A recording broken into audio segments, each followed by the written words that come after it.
Let me start by welcoming each and every one of you. We have promised to start at exactly 11 a.m. and I think it is only right if we can proceed as others join us in the course of the program. I would like to welcome each and every one of you to this particular webinar organized by Association of City Managers in Nigeria. My name is Estate Surveyors and Valuers Ibrahim Akibu. I work for the Regional Center of Expertise, Minna. Today, we will be discussing a very important topic, especially for those who are within the estate management and valuation field, and to all professionals within the built environment. We'll be discussing sustainable property management, or sustainable property valuation rather, sustainable property valuation techniques, methods and approaches to appraising sustainable properties. We have very important speakers. I have seen Dr. Aminu Garba already seated, and I'm sure somewhere around Dr.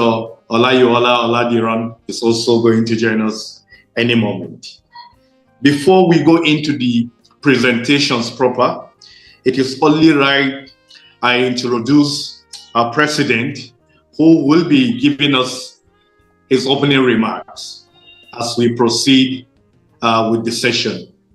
Permit me to please invite the president of ACMAN and person of Godswill, Unekwuojo Musa, to give his opening remarks. I hope I got that middle name correctly. Pardon me if I did. Thank you very much. Can you hear me very well? Yes, we can hear you loud and clear. Mr. President. Okay, thank you. Thank you very much. Distinguished speakers, esteemed professionals, colleagues, and participants, good morning and welcome.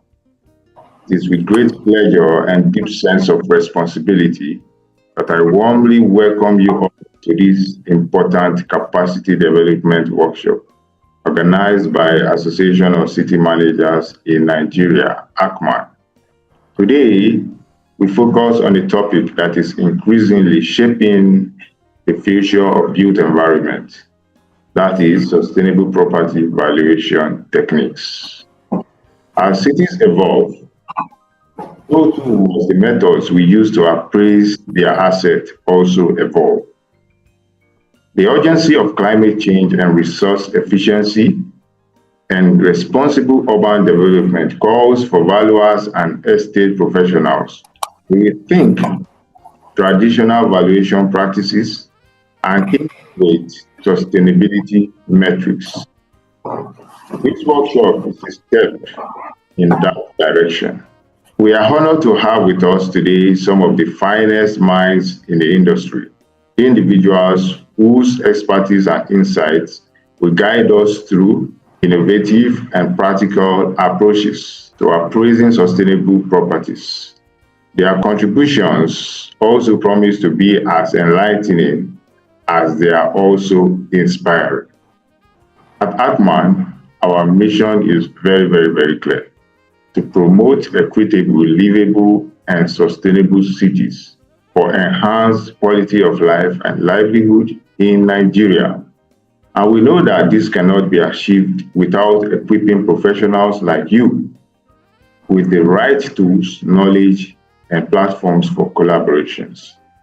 I encourage you to actively engage, ask questions, share ideas, and most importantly, take back actionable knowledge that can influence your work and our collective goals at building better cities. Again, thank you very much for joining us. Let us have a very fruitful and impactful session. Thank you.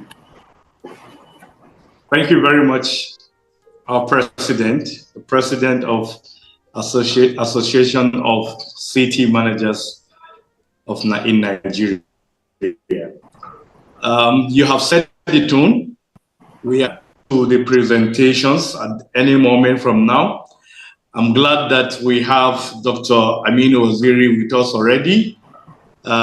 He will start the presentation, but before then, I'll be reading his profile to give us an idea of Dr. Aminu Garba Waziri. Is a chartered estate surveyor and valuer with about 25 years experience in the real estate industry and the management, focusing on green practices of industry practitioners and MSc in housing from University of Saint Malaysia. Some of the public sector positions he holds include Supervisory Councillor, Education and Social Services, Secretary to Malumfashi Local Government Council, Senior Legislative Aide, National Assembly, Member, Board of Directors, Nigerian Film Corporation, Director of Fiscal Planning, Federal Poly Kaura, Executive Secretary, Kasina's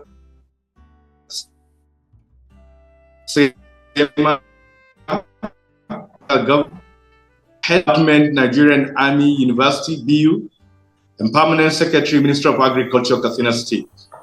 He is also a board member of the Estate Surveyors and Valuers Registration Board of Nigeria. He has over 20 publications to his credit, and he is the principal partner of AG Waziri & Co. and a certified manager by the International Managers. He is the fellow of Occupational Health and Safety Association in the United Kingdom and a fellow of the Nigerian Institution of Estate Surveyors and Valuers, among others. Please join me in welcoming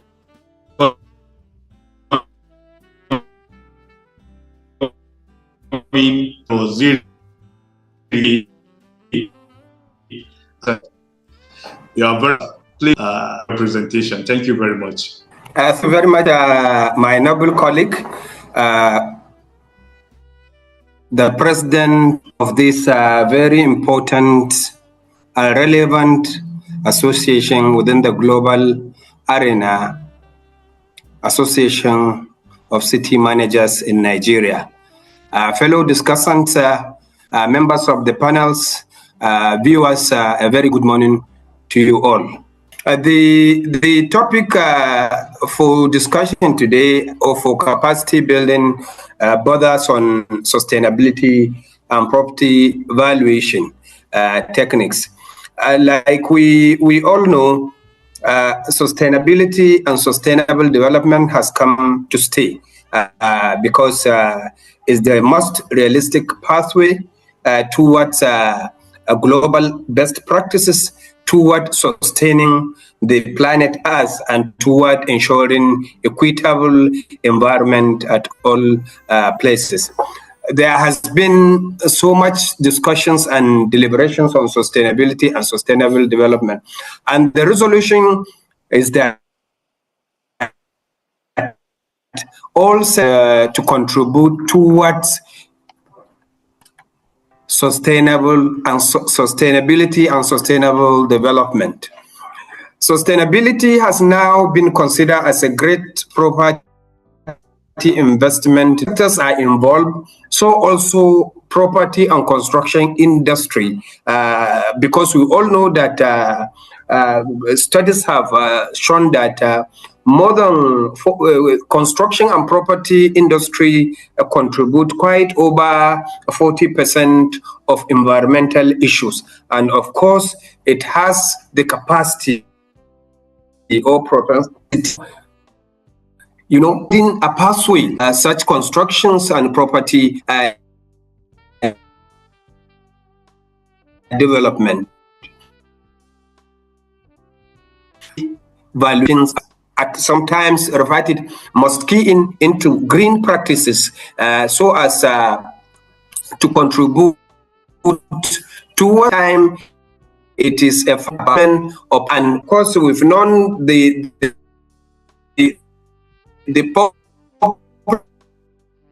environment that technology significant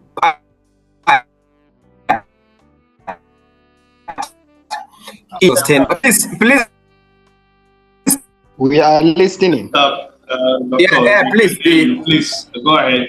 I would want to employ our colleagues to please kindly mute their mics as if since they are not the ones speaking at the moment, please, and allow Doctor to make his presentation. Please.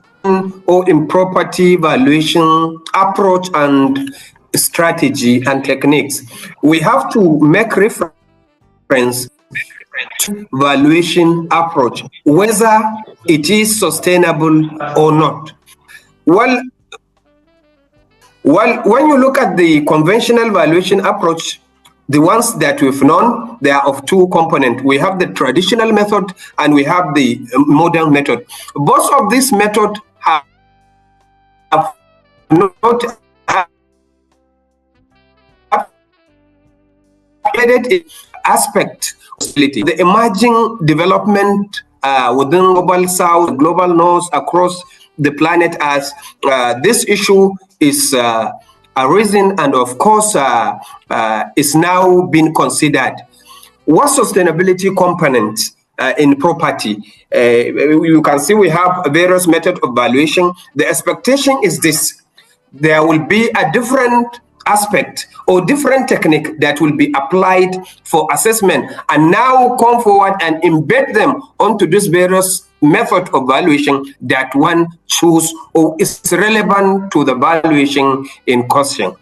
Yes, now comes the issue of ESG in property valuation. That has been the discussion. ESG, environment, social and governance, environment, society and governance in property valuation.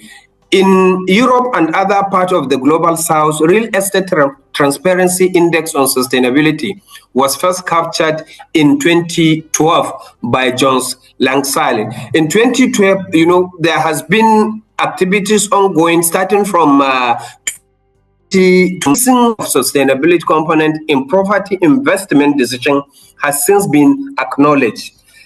Estate surveyors and valuers are encouraged to take account of sustainability features.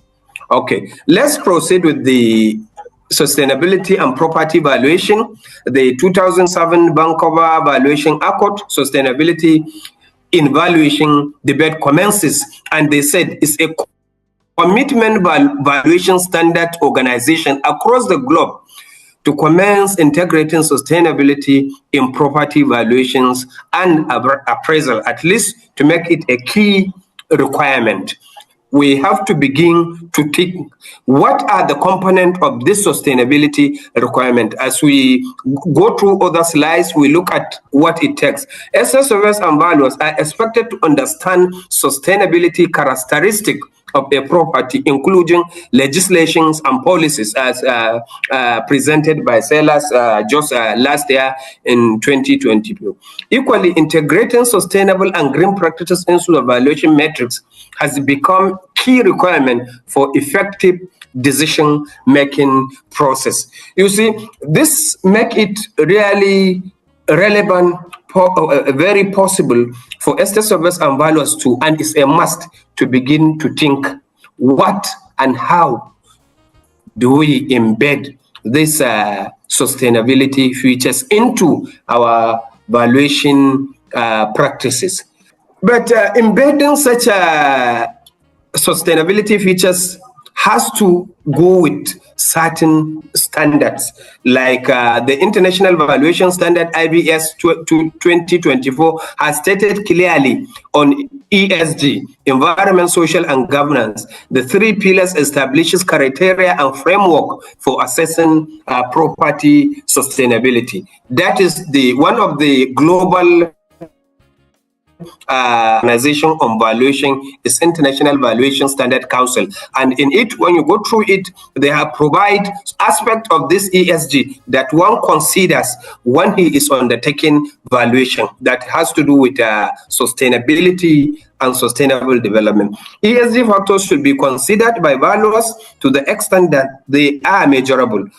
Now, the question we always ask for ourselves, are really these ESG factors measurable? Can they be factored into valuation practices? What are the measurement parameters? What are the measurement indices? These questions will be left for researchers to give us answer in due course.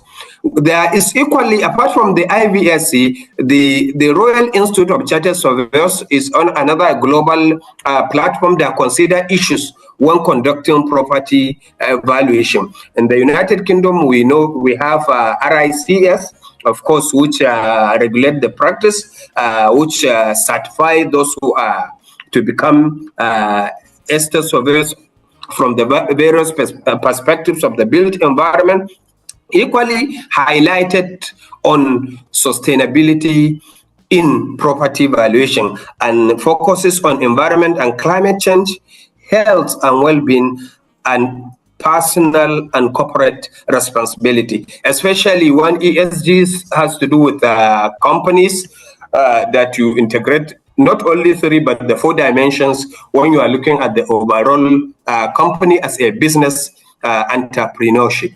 Yes, now here we are. For us to undertake sustainable valuation approach, there has to be a real data, a real information. This data and information will be properly transcribed, interpret, and reduce it by weighing it with the appropriate index or metrics as provided in that particular section of the world. For example, you need to collect and record accurate data on sustainability and ESG, like we know what are this ESG component. For example, this site acquisition processes and documentation processes. Decide that the property sitting on, whether the property is commercial, whether it's residential, whether it's industrial, whatever use that property is being, how do you acquire that site? Do you consider factors, sustainability factors?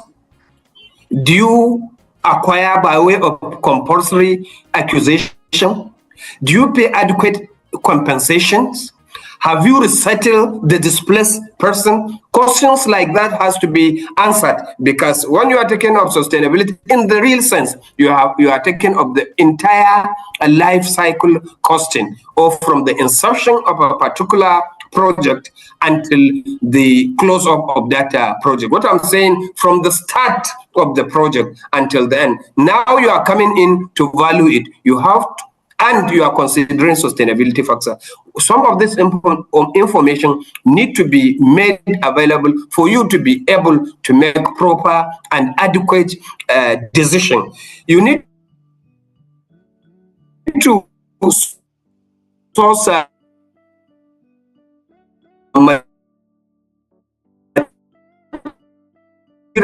materials used for construction, energy, water utilization, waste management, health, safety, and indoor environment. All of this has to be considered, has to be assessed properly when you are conducting evaluation for sustainability purposes. For example, we talk of health, safety, and what have you. You will need to look at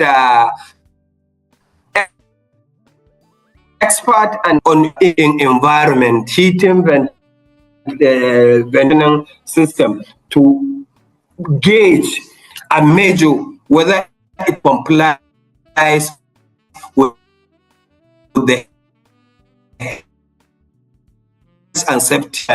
Now coming to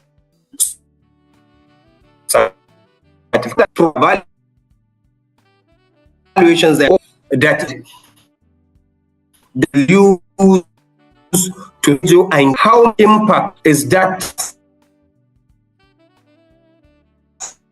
property of it, print, and all of those things. Green building certifications promote property transaction and enhances its value through lower life cycle costing and sustainability commitments. Still, the H 2025 observed this. Measuring ESG components should be derived from property certification index. It is then computed to provide the generic contribution on the overall return on investment, on property investment, though tools for analysis are evolving. You see, when all of these informations are acquired, there has to be the need to look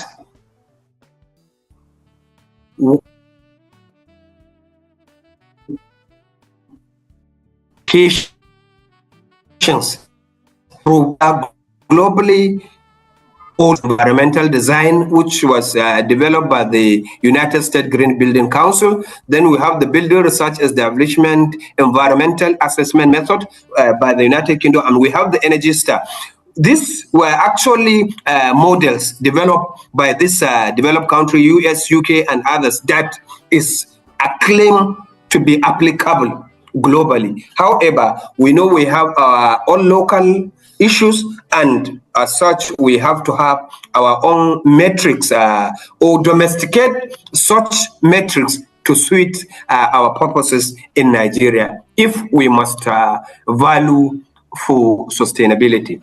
The simple techniques and approaches in Nigeria that is mostly applied is the application of leadership in environmental and energy and environmental design, and the BREEAM ratings are mostly applied and determined by the Green Building Council of Nigeria. You see, for some time now, there have been intentional and deliberate effort to now have something similar to that of the United States, like Green Building Council of Nigeria, but it's still actually developing. And it requires that we have to make recourse to appropriate experts, just like we've observed earlier on. If you need to measure the indoor environment of a building, that means you need an expert advice who will undertake and conduct such measurement and provide whatever for you to factor into your evaluation exercise and assessment. You need to profile the ESG parameters, all of the parameters as highlighted above. You have to measure them, you have to look at them critically and analyze it. You have to, that will guide you to have your, comprehensive data. And of course, the energy performance certificate, we have what we call energy, you have to look at whether such building or property has what we call EPC. This assessment and eventually certificate will be issued to rate such building within certain category. And for you as a valuer, you need to interpret such rating in terms of impact it has on the overall property. Step-by-step assessment and analysis of each of these features. Then you have to do what we call scoring against each established index and determine percentage impact on the overall property. Can we proceed, please, to the next slide? Yes, just look at the simple features that we look at. The Appraisal Institute have developed some specific framework of valuing green properties. The guidelines encourage estate surveyors and valuers to consider such factors as energy efficiency rating, environmental impact, and other sustainability metrics when determining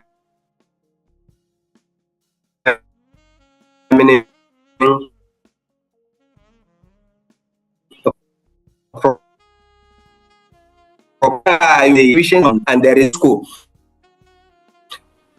We have to look at all these the certification as provided. The question is now what benefit. Of course, we know generally there has been discussions and debate.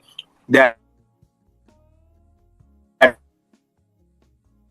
a lot of benefits will benefit the tenants or off-takers will benefit in so many aspects. It contributed to the global best practices, reduces global ecological footprint. When you apply this sustainable approach or practices in valuation, you discover that a lot of activities will key onto it, and it will encourage other investors, developers, and other off-takers to key in consciously or subconsciously. The investors or property owners, you see, tend to gain a lot, for example, when it comes to life cycle custom. Of course, sustainable property can initially be cost, intensive, but at the long run, the investor tend to benefit because of its capacity to reduce the life cycle costing of a property. By doing that, it encourages and improve the net income. Most valuations, mostly, for example, if you apply investment method, what you start to look at is the net income. And once your net income improves, then automatically the capital value of that property improves. Then the user, that's the tenant, health and well-being, it enhances tenant satisfaction. And we look at the simple houses that we're having now when we have solar inverters and panels, when we reduce our water, you discover that people are getting more comfortable with renewable energy than the conventional system of energy provision in our houses, in our commercial buildings, in our industrial buildings, in other specialized property schools. I know a lot of schools now in Abuja are now,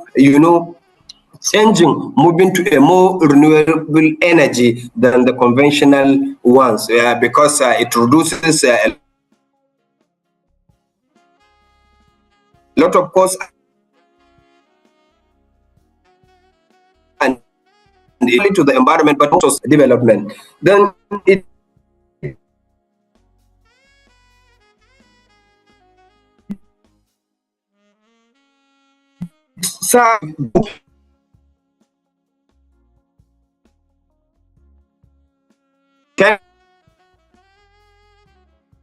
percentage of sustainability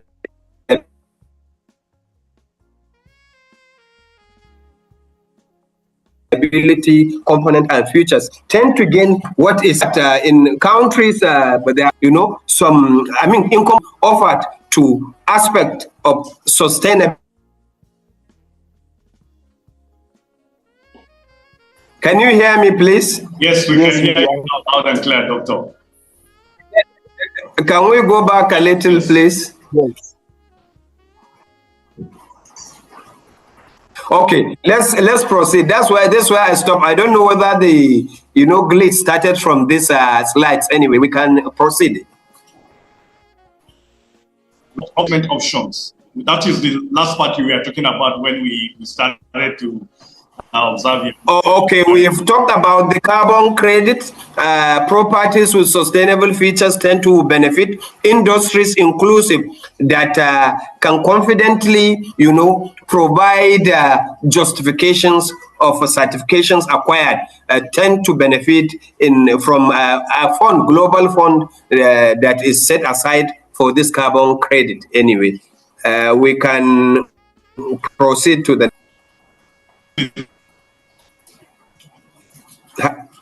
Yes, we equally observe that Nigeria is lagging behind on sustainable valuation practices, as there is no standard applicable technique. You will agree with me, until this moment, we are battling, and with the stakeholders are not yet up and doing towards providing this standard technique. For Nigeria is to align with the global best practices. There has to be significant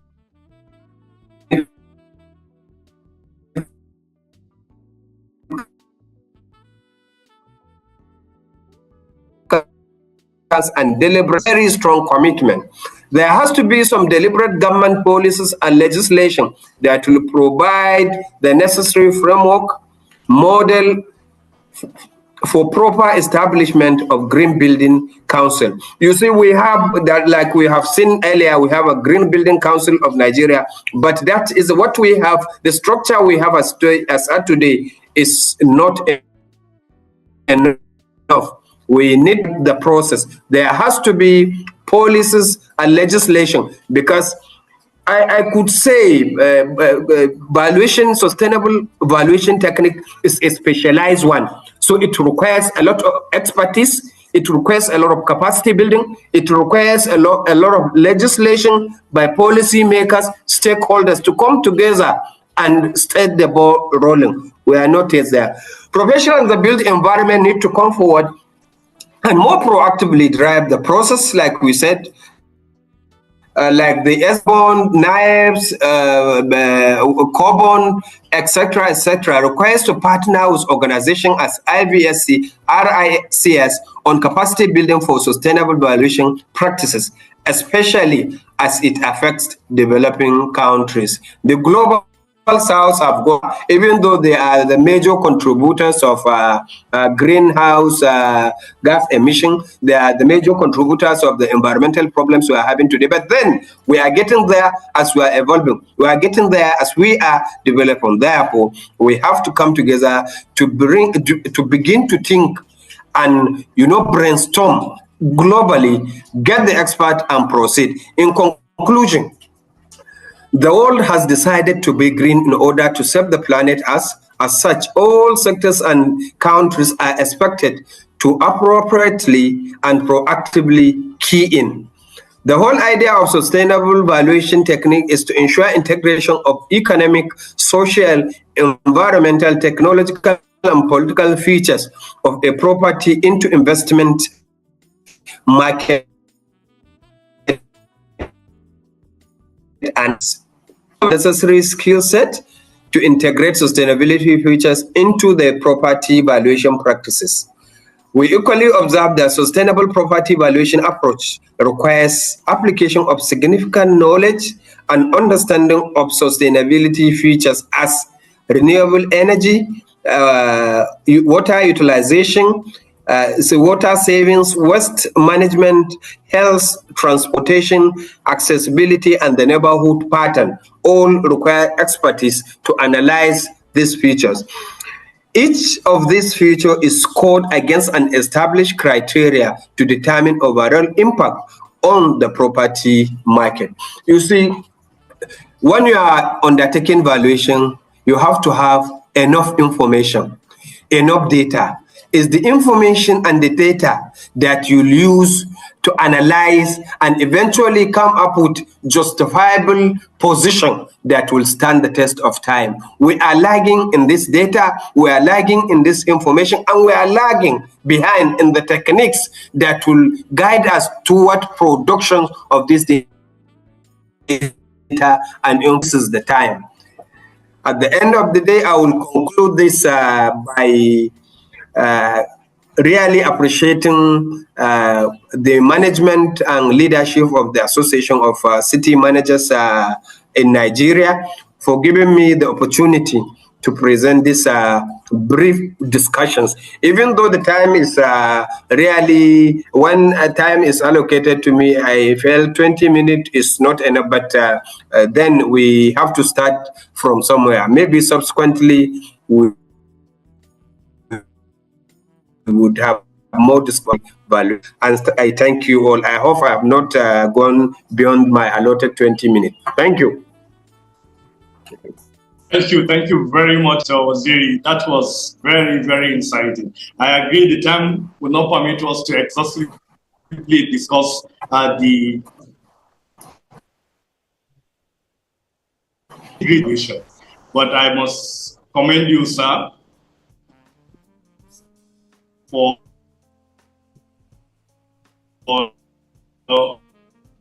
job and for some of the and the standards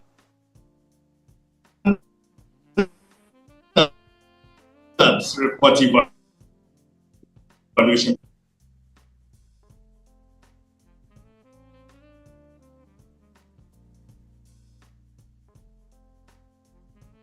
Because that's very important. Valuation, property valuation is concerned. As for me, I thought this is just another normal form of valuation. But when you mention some of the intricacies around the concept behind even the sustainable property valuation, it gives me an idea of what exactly it entails and some of the certification that needs to be assessed even before conducting the valuation. These are very, very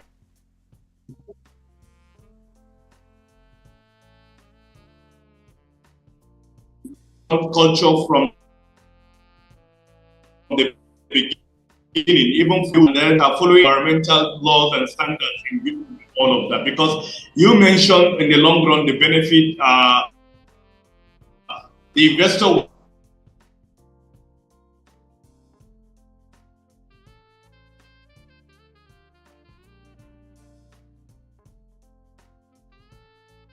colleagues, it is obvious that you see valuation for sustainable property valuation is not limited to environmental aspect. You see, when you look at sustainability as a word, is environment green practices or environmental aspect is a component on it.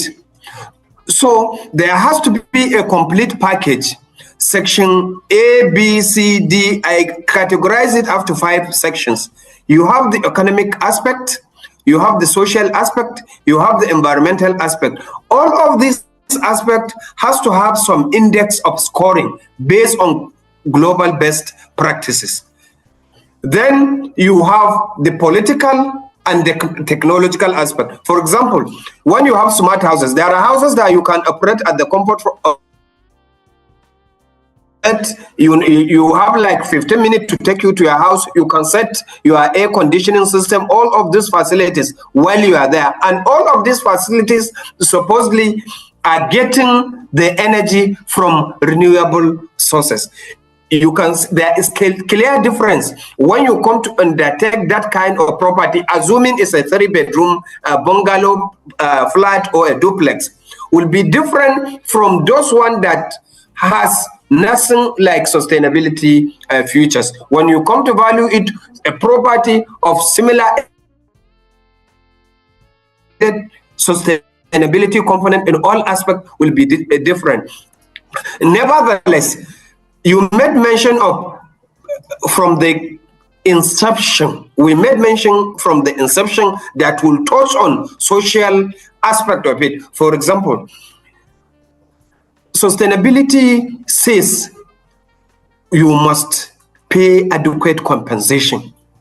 You must not displace without properly compensating the displaced or relocating or resettling their person. And government decided to build a large office complex where there are houses and other properties, and adequate compensation was not properly given. Do you think eventually such building has complied 100% or to some extent greater percentage to the social component of the sustainability index? The answer is no. Then that means it is now contingent upon you as a valuer and based on the assessment metrics to compare and make your scoring in that aspect. It's different from a property when for example, 5 people are being, property of 5 people are being acquired, relocated properly, and adequate compensations given to them without any social issues associated with it. Again, you have to look at you see, when you are taking up social, you have to look at the neighborhood, the transportation linkage, accessibility to basic and relevant facilities. Those equally forms part of sustainability aspect, because I know in the normal valuation, you look at location, you know, you look at all of these factors that drive value. But equally, when you are doing it for sustainability purposes or as a sustainable property valuation, you have to really go far beyond that. For example, you seek for certification. There are certificate normally issues when a property is built with certain level of compliance. Some will score 30%, 40%, 50%, 70%. Such scoring is being reduced into Naira and Kobo in terms of its financial contribution to the improvement of that value, and which eventually enhances the property value. I think, I don't know whether I have addressed your observations or not, please. Thank you very much. Very well, sir. Very well, sir. You have done that. We have one question from the audience. He's saying, how would you recommend the evaluation of greenfield site to be handled? What is your recommendation? How should we handle such kind of valuation of greenfield site? You see, first and foremost, where you have a site that is a greenfield, the key issues there borders on the environment. You have to look at the environmental impact of that site. You have to look at the social impact of that site. That's why we made mention of, at times you might require some experts to provide some input to guide your evaluation processes and assessment. This expert, like the social impact assessment expert, will come and provide. Environmental impact assessment expert will come and provide, and all the experts will come and provide. At the end of the day, you will be able to say, okay, this greenfield can worth so much based on the established criteria and evidence available as at the date of valuation. Thank you very much, Doctor. We are much grateful for that. Sincerely appreciate you for your time. I sincerely appreciate you personally for the insight on this particular aspect of valuation. As a young colleague, I'm inspired by you personally, and I thank you very much. Following some of your works and what you have been doing around this area, so that we can see how we can improve ourselves collectively. And I'm sure this is also the same with some of our audience, or all of our audience who are here with us today. Thank you very much. We sincerely appreciate you, sir. I hope you will stay till the end of the presentation. Most likely I'll stay until 12:30. I'm having a board meeting by 1. So yes, and I'm in Lagos. I'm in Lagos as of today, then, but it's 30 minutes away from here, so I will go by 12:30. Right. Yes. Thank you very much, sir. Yeah. Thank you so much. Thank you, our audience, for patiently listening. Luckily, we have our second speaker in the house who has joined us to also make his presentation. We will quickly invite him, but before we do that, let me give you a rundown of his profile before I invite him to speak this morning. Dr. Olayiwo Oladiran is an assistant professor in real estate at the University of Sheffield, lead of the Chef AI Urban Interest Group, and co-lead of the Chef AI Innovation and Pedagogy Interest Group. He is also the co-founder of Research and Academy Consultant. Olayiwo holds a PhD in Real Estate Economics, an MSc in International Real Estate Investment and Finance, and a BTech in Estate Management. He is a Senior Fellow of the UK Higher Education Academy and RICS Chartered Surveyor, and member of the RICS Yorkshire and Humber Regional Board. Olayiwo won the UK PropTech Association Special Achievement Award in 2022 and won the University College of Estate Management Harold Samuel Research Prize in 2020. He has also been nominated for the Young Property Personality of the Year Award in 2024. Olayiwo has contributed to the field of innovation and digital technology within the real estate sector through research, training, teaching, and public engagement. He is enthusiastic about enhancing the influences and pain points within the built environment industry through innovation and digital economy. Thank you very much, Mr. Olayiwo Oladiran, Dr. Olayiwo Oladiran. We appreciate you for joining us today. We look forward to an exciting presentation from you, sir. Please, you have the floor. You can go ahead and commence your presentation. Thank you very much.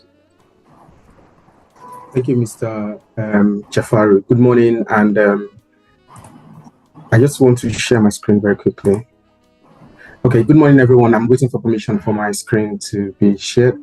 It's a pleasure to be here. Thank you for inviting me. I'm absolutely delighted to be making this presentation today. Mr. Jafari, can you please grant me access to share my screen?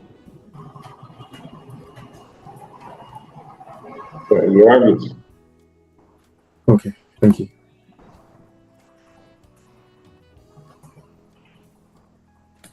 Can you all see my screen, please? Yes, please. Okay, excellent. Okay, yes, thank you. Like I said, it's a real pleasure to be here to talk about valuation for sustainable properties and to look at approaches to appraising sustainable properties. As was said in my bio, my core area of research and interest is around how digital technology is enhancing efficiency within the real estate sector. And my work is generally centered around 4 key areas of efficiency. The first is environmental, which we'll be looking at today. The other is social, and there's the economic angle to it, and then the more physical, spatial angle. The discussion today, the conversation today would focus more on how valuation can be used as a tool, or the way we approach valuation can be used to enhance sustainable environmental sustainability in the real estate sector. So I thought in terms of the approach to the presentation, I thought it would be useful for me to start providing some context around environmental sustainability and why it is an issue. Why do we even need to have this conversation at all? So you'll see from the graphic on the screen that the built environment contributes about 42% to global carbon emission, and about 27% of that comes from building operations. We have building, cement, iron, steel, and aluminium contributing 7.7%, and then infrastructure 7.3%. What we see here, and what this would imply, is that if we are able to enhance efficiency in the built environment sector, then we, to a very large extent, to be able to drive down or help significantly improve environmental efficiency in the sector. So this is a really important background for, conceptualizing the need for valuation to account for sustainable properties. It's because the built environment contributes almost half of the global carbon emission, and this is a massive problem that needs to be addressed. I would explain very shortly why or how valuation can be a tool to solve or address the issue of inefficiency. But just before I do that, I just thought I'll provide a bit more context just to back up the graphic that has been shown. Real estate activity and the built environment sector, like I said, contributes a huge proportion to global carbon emission.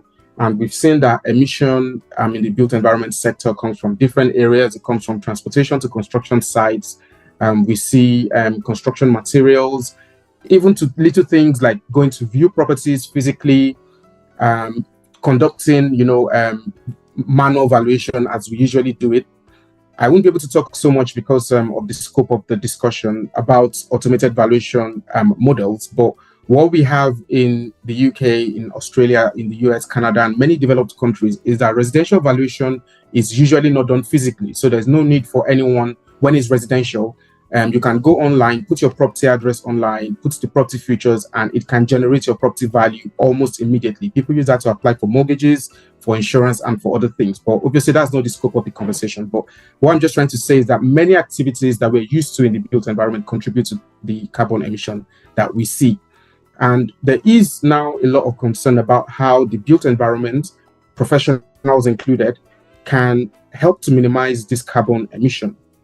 The problem, or one of the challenges, is that 70 to 90% of buildings that will be used in 2050 have already been built or constructed, or at least been planned. So what that means is that we need to do a lot in terms of our operations, in terms of services, to work towards decarbonization, because we can't do much because a lot of the housing stock is already available. Now, we all know as professionals in the built environment and in city planning that there's a huge level of urbanization, especially in the global south where Nigeria is. And we are expecting to see urban inhabitants, the proportion of urban inhabitants grow from 55% to about 68% which will be about 2.8 billion in the next few years, I think by 2050 or so. So having said this, it's really important that us as real estate professionals and maybe city planners, built environment professionals, more broadly, consider how our practices can help to address the environmental inefficiencies and how this is associated with traditional valuation and other operations and services. Again, why do we need to why do we need to work towards urban environmental sustainability?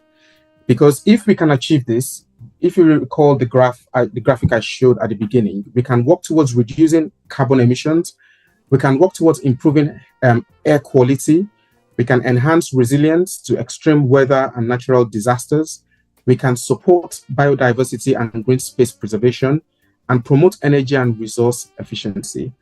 More broadly, beyond some of these what might be obvious environmental factors, we can enhance long-term economic stability and livability.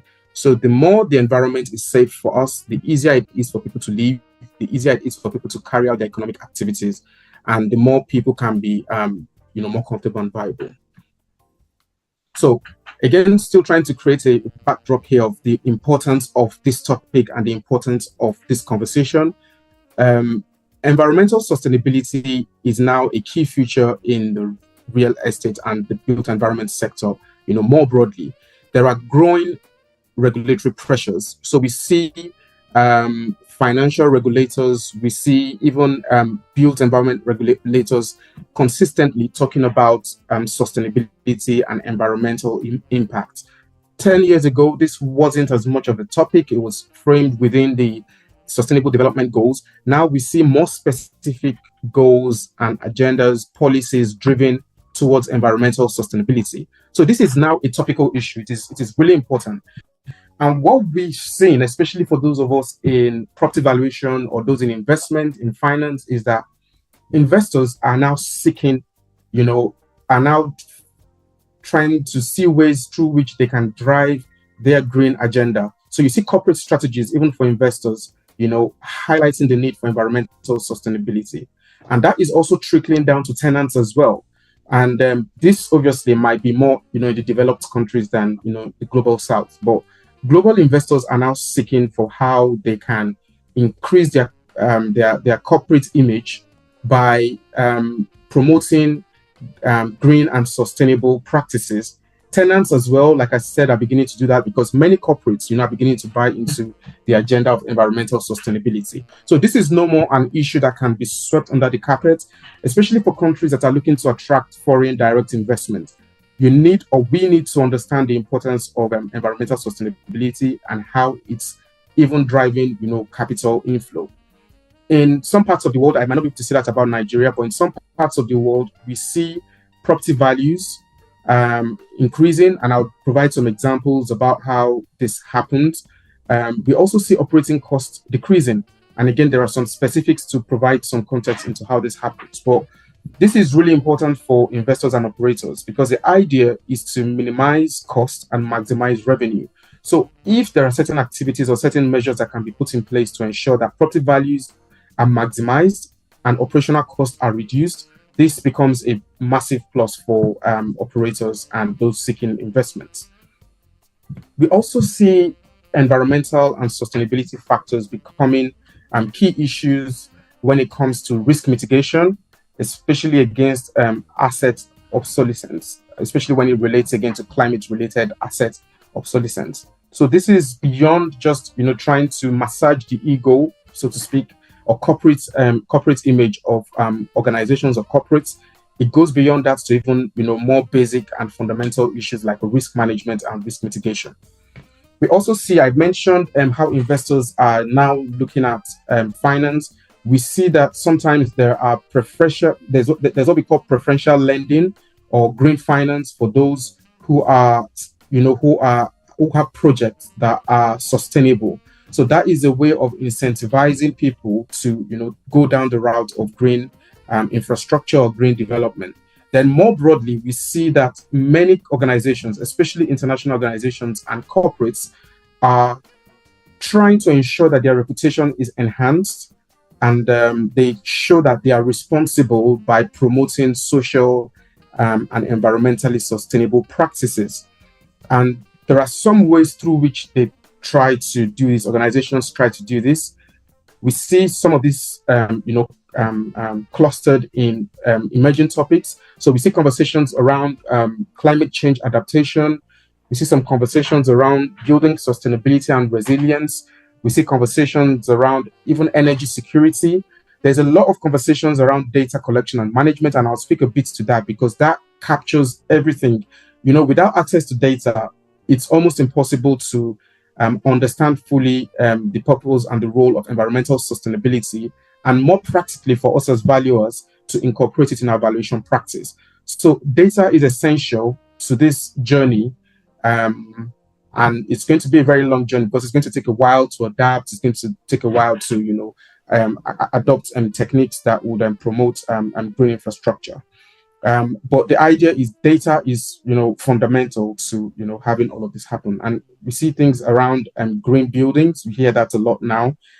We see things around thermal comfort and building indoor comfort as well. So what we see is a mixture. When we say environmental sustainability, in many cases wrapped around ESG, social and corporate governance, many of them are interlinked. And the idea is that sustainability is now going beyond just environmental sustainability, things around governance and even social factors. So I guess the conversation today, I provided a very quick overview and background of why this conversation is important and why it is necessary. The next thing will be to understand why we are having this conversation in the context of valuation. So I guess for some people, the core question will be, why does this matter to property valuers? This is more about planning or development, or maybe even investment. What is in it for property valuers? So I just thought to provide a very quick overview to link everything I've said to everything else I'll be saying, which is, why does it matter for property valuation? Property valuation, in another way, can be summarized as trying to understand the risk involved in an investment or in an asset and the premium and other factors that affect value. So if we understand that risk is fundamental to property value and premiums, and then based on what I've said, linking that to property demand, so understanding that corporate organizations now want to stay in properties or buy properties or work from properties that are sustainable, that becomes an important demand factor. And I'm saying that again from a more global context. I know the context in Nigeria might be slightly different, and I'll provide a little bit about that context. But I'm speaking quite broadly, especially because Nigeria is moving to the level where, well, as we've always promoted for the last 30 years, to try to attract foreign direct investment, to try to attract investors, and to try to attract tourism and other things. So it's really important that we key into, the global space, the global ecosystem, to understand what the priorities are at a global level, and even to things around property occupation. What is happening now is going to trickle down to Nigeria eventually. We might resist it for a while, but as the international clients are beginning to demand access, global practices and excellence in service provision, these demands will continue to be seen in Nigeria. We also see insights on investment value. Of course, investment value is quite important. And we see, like I explained, that investors are now thinking of not just investing in any properties, not just investing in any country, but trying to see, assets and even countries and markets that can help them to improve their corporate governance. So that has an effect on investment value as well. Like I said, ESG and corporate strategies are now very well linked to sustainability, and even tenants are continuing to demand compliance. And like I said, this is really important because think about a commercial property. It is very directly linked to the tenants you have. Demand is driven by the type of tenants and what the tenants are looking for. So if you have foreign tenants, or if you have tenants that have some form of foreign affiliations, they're trying to build their reputation, they're trying to build their image. They'll be looking more for properties that have some green infrastructure or some green rating that they can afford. And what that will do eventually is to create a demand in the market for those type of properties, or drive up the premium for those type of properties. Also, more broadly and more practically, sustainable properties minimize building life cycle costs and maintenance costs. Therefore, it's really important that current property valuation and current practices account for green property attributes to reflect the changing landscape. So that's one of the reasons that this topic for your conference is really important and one that is timely, because this is where the world is going. We see a changing climate, and we see that there's a need for us to adapt. Now, let's look at some of the key traditional approaches to property valuation, and to just highlight how or why they are inefficient. Well, how they are insufficient. For the valuation of sustainable properties. So there is generally a lack of a standardized matrix for valuing sustainable properties. And that is not only in Nigeria or the global south, even in the more developed world, there isn't a matrix for valuing sustainable properties. So there isn't a matrix to do this. Like I said at the beginning, data access is a major challenge. And there are other issues around how to get the data, what to use the data for, and what your output would look like. But access to data on how sustainable buildings can be fully valued in terms of their risk and their premium isn't always readily available. And even when available, it's difficult to be able to create a matrix to be able to apply it to the valuation. And I would explain this a bit more, a few slides down. There's also a skill gap and knowledge gap for valuers, and that is probably even worse in the global south. We see market evidence lag, because some of the things we're saying now about what we see in the market in terms of maybe green premium and brown discounts, which I'll talk about shortly, are things that we saw after several years after they happened. So you see this market lag, which makes it difficult to incorporate changing practices. We also see that sometimes there's a short-term valuation horizon, where we see that traditional methods will prioritize current income and cost saving and underweigh longer-term environmental and regulatory risks. And most of what we say about environmental sustainability are long-term. You might not see the immediate benefits. And if traditional approaches do not account for this longer-term impact and maybe even premiums, it becomes difficult to account for them in valuation. We also see limitations in terms of integrating ESG and climate risk, and tools to model transition and physical climate risks are not yet mainstream in valuation practice. And then you have inadequate recognition of intangible benefits. And this is a major challenge, because intangible benefits are usually quite difficult to quantify. We did a paper recently where we found out that in property valuation, particularly for student accommodation in the UK, intangible factors or features are really important, but the reality is that these are not easily accounted for. So these are some of the challenges with traditional valuation for assets, which would not necessarily work when you're looking at sustainable property valuation. So let's look at some of the approaches that have been taken or practiced in the real estate sector. And again, I fully appreciate that these are not probably not common features in the global south, but I just thought I would highlight them so that people that are interested in applying some of these or beginning to think about them, can look at them and maybe not even apply them right away, but this can form some of the debates for how this can be applied going forward. So there are two major ways that sustainable property features are accounted for in valuation. The first is what we refer to as adjusted comparable approach, and that is typically referred to as the green premium or brown discount approach. And the second is the income capitalization approach with sustainable adjustments. So let's look at the adjusted comparable approach. Like I said, it's referred to as green premium, and I would explain what that means shortly. But how does this work? It simply means that sustainable features in the property are accounted for by adjusting the sales prices or rent of comparable properties. So the way you adjust a property in terms of its location, in terms of size, in terms of future age and all those things, it's now commonplace for properties to be adjusted, for comparables to be adjusted. And that can be in terms of either the sales price or the rents based on the sustainable features of the property. So how similar are the two properties in terms of their sustainability? It could be in terms of the rating, it could be in terms of the physical features and what you know. And there are challenges associated with this, obviously, which are listed below.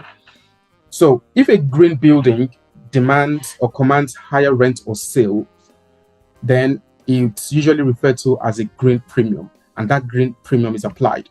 So in terms of the adjustment, if the subject property commands a higher rent or sale simply because of its sustainability features, then it's usually called the green premium, meaning that adjustment is positive because of the sustainability feature of the property.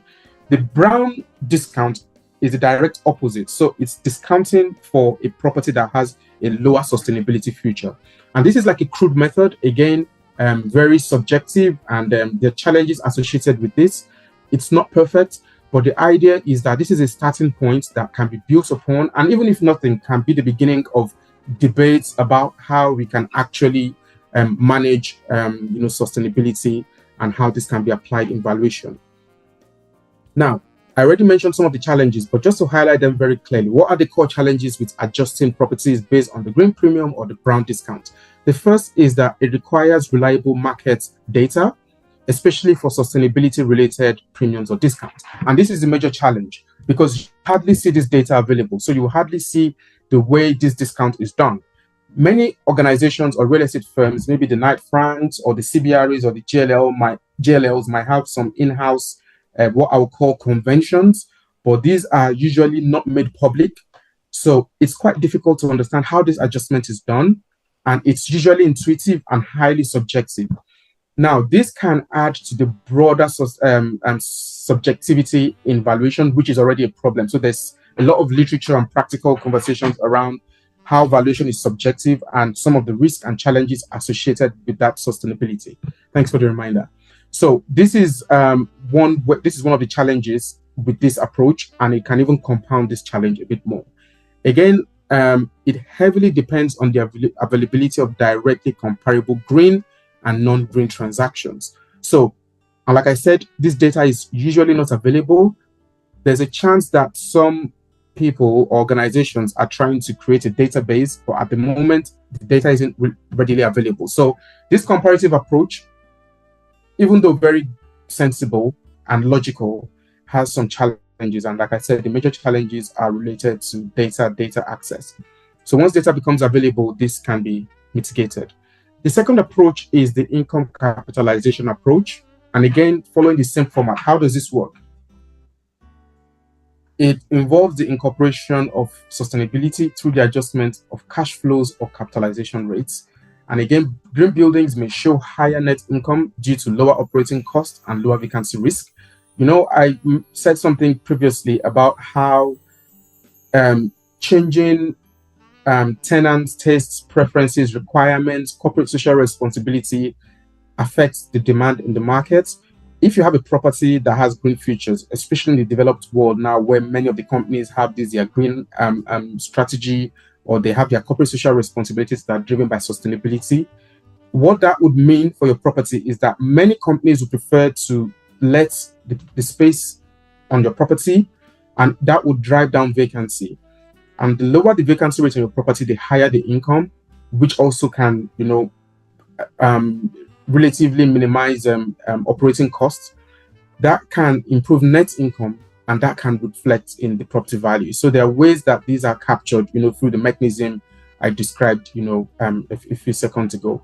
Cap rates may also be adjusted downwards to reflect lower risk and enhanced future value. So because in valuation, the risk, the yield is a reflection of the risk. If a property has the potential for lower vacancy rates and higher net income, that can be reflected in the yield, and that can also have an impact on future values. Now, this is not a perfect system as well, because there are challenges, mainly because longer term cost savings and risk reductions are usually hard to quantify. And anything that is long term, as far as valuation is concerned, is a challenge because it speaks to the main challenge that we all have to deal with, which is uncertainty. You can predict the future, you can apply your professional, make a professional judgment in terms of what a property would attract over the next 1-2 years, cash flow. We can't predict the future. So the longer the time horizon, the more difficult it is to predict the future. In the case of sustainability, many of the benefits are long-term and therefore quite difficult to quantify because of the time horizon associated with them. Then we also understand that the market may not yet consistently capitalize sustainability benefits into yield spread. So this can be a bit of a challenge. Now, there are other approaches which I'll just touch very briefly. One approach is the life cycle cost method, which evaluates the total cost of ownership, including energy maintenance and end of life cost. This is useful for reflecting longer term efficiency and capital value. But like I said, this is a major challenge because you can't really predict the future per se. Then there's a discounted cash flow approach with ESG scenario modeling, which speaks to sensitivity analysis and how cash flows are modeled under different scenarios and under different environmental and regulatory futures. This captures transitions and physical climate risks as well, affecting future value. Again, climate risk, even though can, in many cases now, due to advanced technologies, can be predicted, they can be maybe even forecasted. There are certain risks that are not as clear. So that is still minimal in terms of how effective it can be. So what are the key, because I believe that some people might want to understand what the key features in a property are. So if you say a property is sustainable or green or efficient, and you want to account for that in your valuation, the question might be, how do you identify some of the features of the property? Now, there are several, and there are many of them. If you look at the BREEAM and the LEED rating, you'll see how sustainability rankings are derived. So there are broad factors, but I just thought to focus on 5 very practical and very easy to relate features, and some of them are quite broad. One of them is energy and water efficiency. So because energy and water are resources that are really important, especially in terms of cost, in terms of, especially in countries where you don't have access to these things, very readily, and where they're expensive, what people want to consider, what the valuer wants to consider, is how a property minimizes energy use and water usage. So it's not unusual for people to go into toilets now, and I believe even in Nigeria you have some of those toilets where you have an automatic flushing system. So people do not need to, especially the urinals, people do not need to flush after each use. It's timed. After maybe 5 minutes, it flushes and it washes the system. This goes a long way to save water. You also have sensors installed in properties whereby you don't need to switch on lights or switch off lights, because if you do that, you need somebody to switch on and switch off, and sometimes people leave switches on and then that increases the electricity usage. So where you have sensors that can detect people's movement, motion sensors, that significantly minimizes what could go into electricity usage. So if nobody's in the room, all lights are off, the heating is off, so that means that, or maybe the air conditioning system is off, that means that there is less use of electricity, energy, and, like I said, using the previous example, water. One other feature to look out for is the building materials. So what type of materials are used for the construction? And this is a key feature now in the UK, and obviously other developed parts of the world. People are looking, organizations are looking to see how the building materials that are used for a building, and this can be factored into either the green premium or the brown discount to see the materials that are being used and how they're being applied. The bottom line of all of this, generally what we want to see is that there is a low carbon footprint. So to see that the property has a very low carbon footprint, that is really essential. And then obviously we want to see resilience to climate risk, and then things around accessibility and inclusivity, which are not necessarily environmental sustainability, but more social. Then obviously there are challenges that we need to look at as we round up. What are the challenges and what are the prospects of this system? There's a need, before we go to the challenges, let's look at what the prospects are, the potentials. There's a need to begin to change, or, well, not necessarily change the focus, but now begin to balance cost and income, which is in our traditional valuation, with life cycle value and ESG risk and premium, which I spoke about. It's also important that we are able to understand how we can balance market comparables, which are really important, with environmental performance data. And I've given a few examples of some of the data that can be looked at. Then in terms of the general approach, we want to see a good balance between traditional valuation approaches and then the hybrid or adjusted techniques, which are now becoming mainstream. How can these traditional approaches be enhanced? Well, like I said earlier in the examples I gave, adjusting comparables for green premiums would be a good way to go. And the other side of that coin is also discounting for brown discounts. Using energy performance certificates. I joined the last presentation, at the tail end, but I think I heard mention of, energy certificates. So this is something that can be integrated. And in the UK, we have a standardized EPC rating for properties, residential and commercial properties, and there are requirements, around this now. So this is definitely something that can help because it's quantitative. So it's easy to see, easy to apply, easy to understand, and definitely relevant. Considering externalities and intangible property benefits as well, which traditional valuation methods usually do not account for, and then scenario modeling as well, which I very quickly highlighted previously. What are the challenges within the Nigerian context? And this is not to demean Nigeria in any way, it's just to, more or less state the obvious and probably identify areas that we need to think about and work for in the future. And I have the next slide highlighting how this can be improved upon. One of the major challenges we would have with implementing some of the things I've said and suggested is availability of data, especially on green buildings and green infrastructure. That is a major challenge that has to be mitigated before this can be well applied. And there's limited awareness among valuers. That's a fact. And that's not just in Nigeria, even in some other parts of the world. People are not really aware of the importance of sustainability and how our practice as valuers can improve things, which is why, like I said earlier, this conference is really useful to create the awareness and to provide more education around this. There's a lack of standardized frameworks and incentives, and this is not just Nigeria. It's in other parts of the world as well, even though now we see the RICS creating guidance notes on how this can be improved and standardized. Incentives are important, and even in the developed world, applying some of these principles, these sustainability principles, is not possible without incentives. So government is incentivizing people and sometimes even creating regulation. And for that to happen in Nigeria, for valuers to be able to think about this, and for even people that use properties to be able to think about this, there needs to be incentives. Then you also have institutional regulatory gaps, like I highlighted previously. So how can things be improved? Well, it's important to integrate sustainability into valuation training and CPDs, and this is this event today is a step in the right direction. Events like this, conversations like this, even if it does nothing, will create the awareness and improve the knowledge base of professionals and valuers. Collaboration is important, so it's not something that can be done in a vacuum or in silos. Gonna be days where professionals want to work in silos. Partnerships, collaborations are important to achieving sustainability. Adopting international frameworks, like I said, the RICS has some guidance, maybe not a lot yet, but there's some guidance that can be used. And then promoting data collection and green building registries would go a long way because, like I said, everything is based on data, access to data, and the quality of the data. So just to recap, my time is up.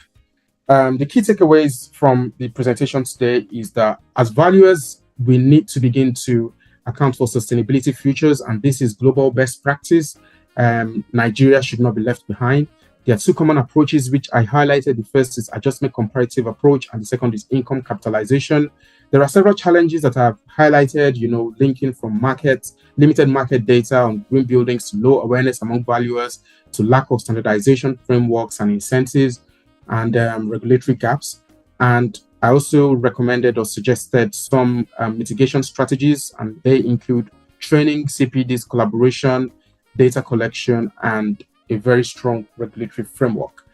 Thank you for listening to me, and I hope some of you found the presentation useful.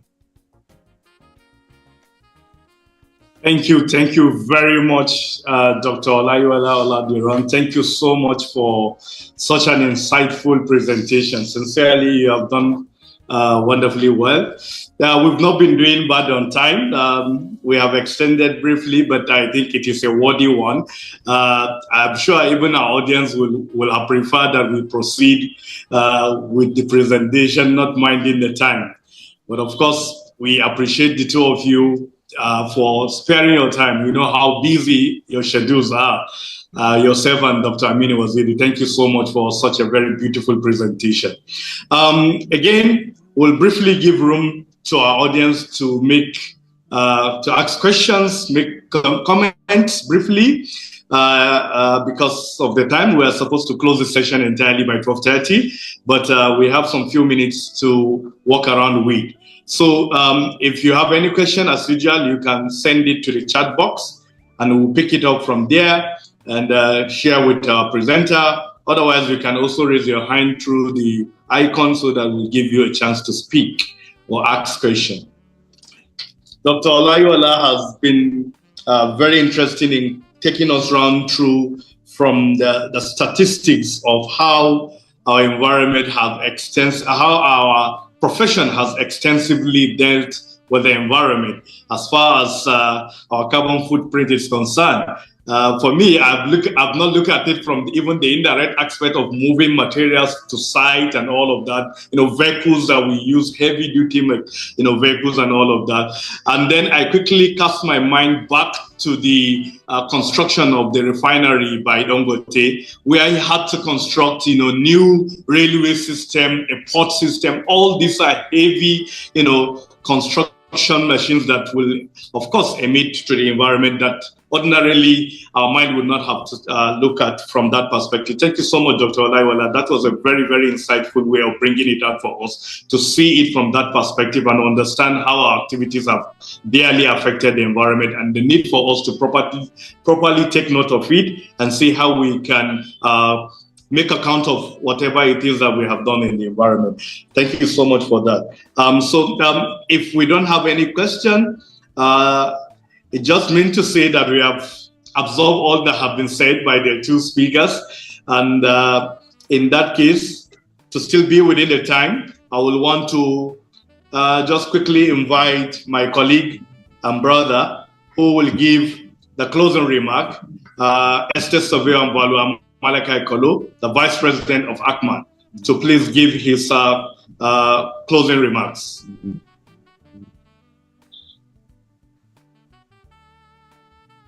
Yes. Can everyone hear me? Loud and clear. Okay.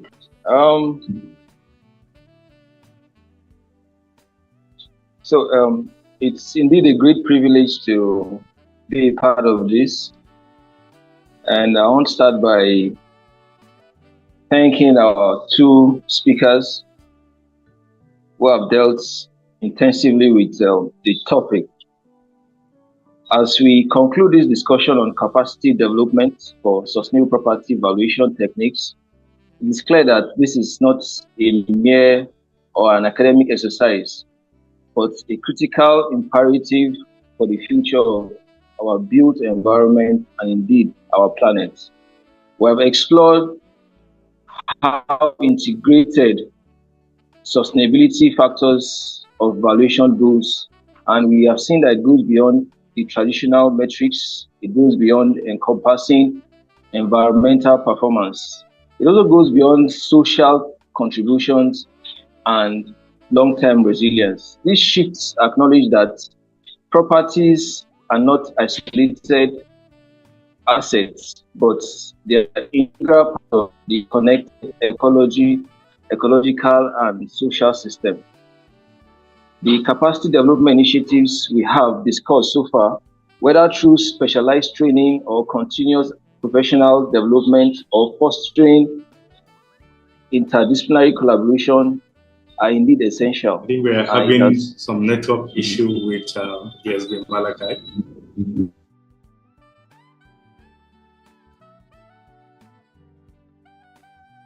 Hear me? We can hear you, but it's a bit, I think the network is not very strong. Okay. Because of network, I would like to end by saying thank you for taking out time for honoring our invitation, our two speakers, and also those who have connected, our members who have connected. We really like to appreciate your efforts and taking out time to be a part of this capacity development webinar. We would like to do this again. Prof, I'm sorry, I call Dr. Prof. Prof. Olayiwo and Dr. Waziri. We would like to call upon you maybe on the phase 2 of our capacity development webinar again, as time permits us. Thank you for leaving your doors open to us. Indeed, it's a great privilege to have you. And I also want to thank our moderator who has taken time to be a part of this. Thank you. May God bless you all. To our members and to those who have invited, who have joined us, thank you for being a part of this. I can see some of our noble professionals. I can see Dr. Naomi Popola, who is the estates HOD for estates and management evaluation from FET. Thank you for being a part of this, and for others, we thank you. This is all I have to say. I don't know if my president has anything to say. No, you're saying it all. Thank you very much. Thank you, Dr. Olayiwo. My first time meeting you, and I really enjoyed your presentation. Although I am a town planner, and of course, there's always a nexus between planning profession and real estate management. And thank you so much, our dear Dr. Waziri, for always being there for us. Thank you. See you some other time. Thank you very much, Mr. President. And I think this round of this particular session, the appreciations have been given, but I want to stress that of our head of department, because I'm still proud student of Dr. Mrs. Popular for finding time to be here as the head of department of the Estate Management and Valuation Department of Federal University of Technology, Minna. And I saw some of our students too, PhD students, who have also joined the session. And also to ACMAN for organizing this very, very important workshop. I'm glad it turns out this way. Yes, the Malaka and the president will know why I'm glad it turns out this way, that we had a very interesting presentation. Thank you very much for this wonderful session, and I look forward to also participating in subsequent one. Thank you so much, and thank you our guest speakers, and thank you everyone. Have a nice day ahead. Oh, sorry, can we have a group photograph? Okay, let us all put on our camera for those please who can do that as we do a group photograph. Please, if you can, put on your cameras. It will be very interesting to do that, please.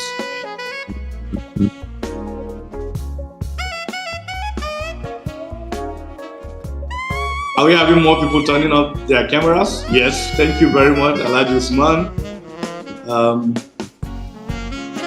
Can we get more people, please? Some people are running away as we are saying they should turn off their camera. So you better take this picture like this and then we proceed.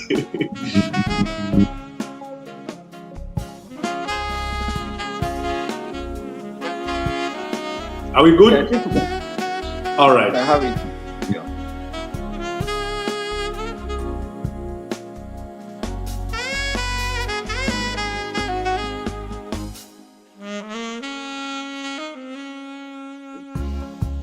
Thank you. Thank you.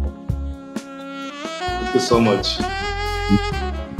Please do have a lovely day. Thank you so much. Thank you. Goodbye. Yeah. Thank you. Bye, doctor. Thank you. Yeah.